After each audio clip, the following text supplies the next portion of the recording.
everyone, I am Jyoti Banihatti, Assistant Professor in Commerce, Government First Aid College, Badagi.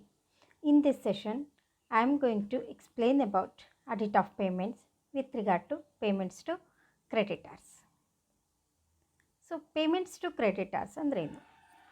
Credit payments are the payments made to the suppliers. ಅಂದರೆ ನಮಗೇನು raw material ಆಗಲಿ ಅಥವಾ semi finished ಗೂಡ್ ಆಗಲಿ ಅಥವಾ ನಮ್ಮ ಪ್ರೊಡಕ್ಷನ್ಗೆ ಅಥವಾ ನಮ್ಮ ಕಂಪನಿಗೆ ಏನೆಲ್ಲ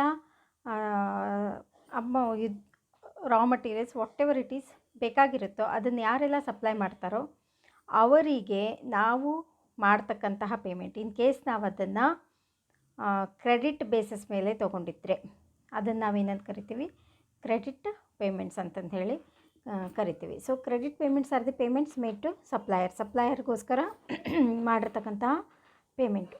While entering credit invoices, enter the amount you owe each supplier is added to credit payments.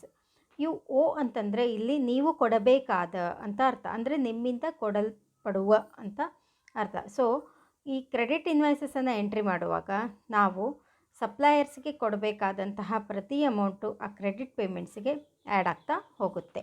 ಅಂದರೆ ಪ್ರತಿ ಬಾರಿ ಕ್ರೆಡಿಟ್ ಪರ್ಚೇಸ್ ಮಾಡಿದವಾಗಲೂ ಅದು ಆ್ಯಡ್ ಆಗ್ತಾ ಹೋಗುತ್ತೆ. ಇನ್ನು points to be followed in vouching of payments to creditors.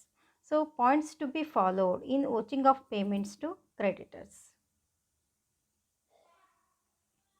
So auditor should examine receipts, counterfolios of checks, invoices, statement of accounts, agreements, etc. to watch the payment made to creditors. ಅಂದರೆ ನಿಜವಾಗ್ಲೂ ಕ್ರೆಡಿಟರ್ಸ್ಗೆ payment ಆಗಿದೆಯೋ ಇಲ್ಲೋ ಅಂತ ತಿಳ್ಕೊಬೇಕು ಅಂತಂದರೆ ಏನು ಮಾಡಬೇಕಾಗುತ್ತೆ, auditor he has to examine the receipt. ಅವರೇನು ನಮಗೆ ಪೇಮೆಂಟ್ ಆಗಿದೆ ಅಂತ ಹೇಳಿ ರಿಸಿಪ್ಟ್ ಕೊಟ್ಟಿರ್ತಾರಲ್ಲ ಅದನ್ನು, ಕೌಂಟರ್ಫೋಲಿಯೋಸ್ ಆಫ್ ಚೆಕ್ಸ್ ಅಂದರೆ ಚೆಕ್ ಮುಖಾಂತರ ಪೇಮೆಂಟ್ ಆಗಿತ್ತು ಅಂದ್ರೆ ಆ ಕೌಂಟರ್ಫೋಲಿಯೋಸ್ಗಳನ್ನು ಚೆಕ್ ಮಾಡೋದಾಗಲಿ, ಇನ್ವಾಯ್ಸಸ್ಗಳನ್ನು ಚೆಕ್ ಮಾಡೋದಾಗಲಿ, ಸ್ಟೇಟ್ಮೆಂಟ್ ಆಫ್ ಅಕೌಂಟ್ಸ್ ಏನು ಅಕೌಂಟು ನಾವು ಬರೆದಿಟ್ಟಿರ್ತೀವಿ ಅದನ್ನು ಚೆಕ್ ಮಾಡೋದು. ಅಲ್ಲದೆ ಈಗ ಸಪ್ಲೈಯರ್ ಜೊತೆ ಎಗ್ರಿಮೆಂಟ್ ಆಗಿರುತ್ತೆ, ಹೌದಾ? Without agreement no one is going to supply the goods and even company won't purchase the goods. So that agreement copy will be there now. So that agreement copy he has to check. So all these things may confirm the creditor that yes, there are transactions with regard to payment of creditors. In next, he also he should examine the system of internal control and check regarding placing of order, receiving of the goods and record of the credit purchases and payment for the same. ನಾನು ಮೇಲೆ ಹೇಳಿದ್ರ ಜೊತೆಗೇ ಮತ್ತೇನು ಅವನು examine ಮಾಡಬೇಕಾಗುತ್ತೆ ಅಂತಂದ್ರೆ internal ಕಂಟ್ರೋಲನ್ನು.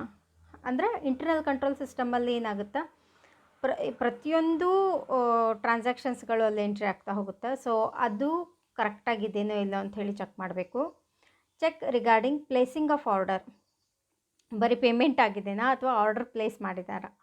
So order place ಮಾಡಿದರೆ ಮಾತ್ರ ಅಲ್ಲಿ ಪೇಮೆಂಟ್ ಇರುತ್ತೆ. ಈಗ ಆರ್ಡರೇ ಪ್ಲೇಸ್ ಆಗಿಲ್ಲ ಅಂದರೆ ಆರ್ಡರ್ನ ಕೊಟ್ಟಿಲ್ಲ ಅಂತಂದರೆ ಅಲ್ಲಿ ಪೇಮೆಂಟ್ ಆಗಲಿಕ್ಕೆ ಸಾಧ್ಯ ಇಲ್ಲ. ಆದ್ದರಿಂದ ಅವನೇನು ಚೆಕ್ ಮಾಡಬೇಕು, ಪ್ಲೇಸಿಂಗ್ ಆಫ್ ಆರ್ಡರನ್ನು. Receiving of the goods, receive ಮಾಡಿರ್ತೀವಲ್ಲ, ಸೊ ಇನ್ಸ್ಪೆಕ್ಟ್ ಮಾಡ್ತಾರೆ ಅದನ್ನ. ಸೊ ರಿಸೀವ್ ಬಂತಾ ಇಲ್ಲ ಅಂಥೇಳಿ ಬಂದಿದ್ರ ಬಗ್ಗೆ ಡಾಕ್ಯುಮೆಂಟನ್ನು ಇಟ್ಟಿರ್ತೀವಿ, ಅದನ್ನು ಚೆಕ್ ಮಾಡಬೇಕು. Record of the credit purchases, credit ಪರ್ಚೇಸಿಗೆ ಸಂಬಂಧಪಟ್ಟ ಹಾಗೆ ಬೇರೆ ಏನು ರೆಕಾರ್ಡ್ಸ್ ಇರುತ್ತೆ ಅದನ್ನು ಚೆಕ್ ಮಾಡಬೇಕು. Payment for the same. So ಎಷ್ಟು ಪರ್ಚೇಸ್ ಮಾಡಿದ್ದಾರೆ, ಈಗ ಫುಲ್ ಕೊಡಲ್ಲ ಒಂದೊಂದು ಬಾರಿ. ಸೊ ಎಷ್ಟು ಪರ್ಚೇಸ್ ಆಗಿದೆ, ಎಷ್ಟು ಕೊಟ್ಟಿದ್ದಾರೆ, ಎಷ್ಟು ಅಮೌಂಟನ್ನು ಕೊಟ್ಟಿದ್ದಾರೆ ಅಥವಾ ಅಡ್ವಾನ್ಸ್ ಥರ ಎಷ್ಟು ಕೊಟ್ಟಾರ, ಈ ಥರ ಪೇಮೆಂಟ್ ಫಾರ್ ದಿ ಸೇಮ್ ಏನು ಪರ್ಚೇಸ್ ಆಗಿದೆ ಅದಕ್ಕೇನು ಪೇಮೆಂಟ್ ಆಗಿದೆ ಅನ್ನೋದನ್ನು ಕೂಡ ಅವನು ಚೆಕ್ ಮಾಡಬೇಕಾಗುತ್ತೆ. ಇನ್ನು see that proper advantage of discount, see that proper advantage of cash discount is availed. ಅಂದ್ರೆ ಆಗಿರ್ತಕ್ಕಂತಹ ಪರ್ಚೇಸಲ್ಲಿ ಏನಾದರೂ ಕ್ಯಾಶ್ ಡಿಸ್ಕೌಂಟ್ ಸಿಕ್ಕಿದೆನಾ. ಈಗ ಕೆಲವೊಂದು ಸತ ನಮ್ಮ ಕ್ವಾಂಟಿಟಿ ಆಫ್ ಪರ್ಚೇಸ್ ಮೇಲೆ ನಮಗೆ ಡಿಸ್ಕೌಂಟ್ಗಳು ಸಿಗ್ತಾ ಹೋಗ್ತಾವೆ. ಸೊ ಆ ಡಿಸ್ಕೌಂಟ್ ಸಿಕ್ಕು ನಾವು ಅದನ್ನು ಎಂಟ್ರಿ ಮಾಡದೇ ಇರಬಹುದು, ಕರೆಕ್ಟಾ? ಸೊ ಆ ಥರ ಅವನೇನು ಮಾಡಬೇಕಾಗುತ್ತಾ, ಏನಾದರೂ ಕ್ಯಾಶ್ ಡಿಸ್ಕೌಂಟ್ ಸಿಕ್ಕಿದೆನಾ, ತೊಗೊಂಡಿದ್ದಾರಾ ಅದನ್ನು ಚೆಕ್ ಮಾಡಬೇಕು. Record of such cash discount is proper or not. ತೊಗೊಂಡಿದ್ದಿದ್ರೂ ಅದನ್ನು ಕರೆಕ್ಟಾಗಿ ಪ್ರಾಪರ್ಲಿ ಅದನ್ನು ಎಂಟ್ರಿ ಮಾಡಿದಾರೋ ಇಲ್ಲೋ, ಕ್ಯಾಶ್ ಡಿಸ್ಕೌಂಟನ್ನು ಎಂಟ್ರಿ ಮಾಡಿದಾರೋ ಇಲ್ಲೋ. ಯಾಕಂದ್ರೆ ಕ್ಯಾಶ್ ಡಿಸ್ಕೌಂಟ್ ಬಂದವಾಗ ಅಷ್ಟು ಅಮೌಂಟ್ ನಮಗೇನಾಗುತ್ತೆ ರೀ, ಡಿಡಕ್ಟ್ ಆಗುತ್ತೆ. ಕರೆಕ್ಟಾ? ಸೊ ಅದನ್ನು ಅವರು ಮಾಡಿದಾರೋ ಇಲ್ಲೋ ಅನ್ನೋದನ್ನು ತಿಳ್ಕೊಬೇಕು.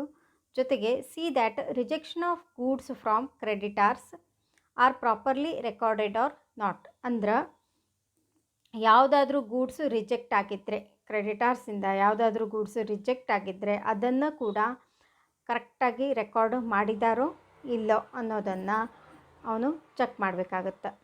ಇನ್ನು ಇವಿಷ್ಟು ಚೆಕ್ ಮಾಡೋದ್ರ ಮುಖಾಂತರ ಅವನೇನು ಮಾಡಬಹುದು, ಪೇಮೆಂಟ್ ಟು ಕ್ರೆಡಿಟಾರ್ಸ್ ಕರೆಕ್ಟಾಗಿದೆಯೋ ಇಲ್ಲೋ. ಸಿ ಕ್ರೆಡಿಟ್ ಪರ್ಚೇಸಸ್ ಆಬ್ವಿಯಸ್ಲಿ ಕರೆಕ್ಟಾಗಿ ಎಂಟ್ರೀಸ್ಗಳನ್ನು ಮಾಡಿಟ್ಟಿರ್ತಾರೆ. Still there are possibilities where they can go for misappropriation of amount. That is the reason auditor has to check all these things to confirm that the credit payments are right or not. Okay, thank you.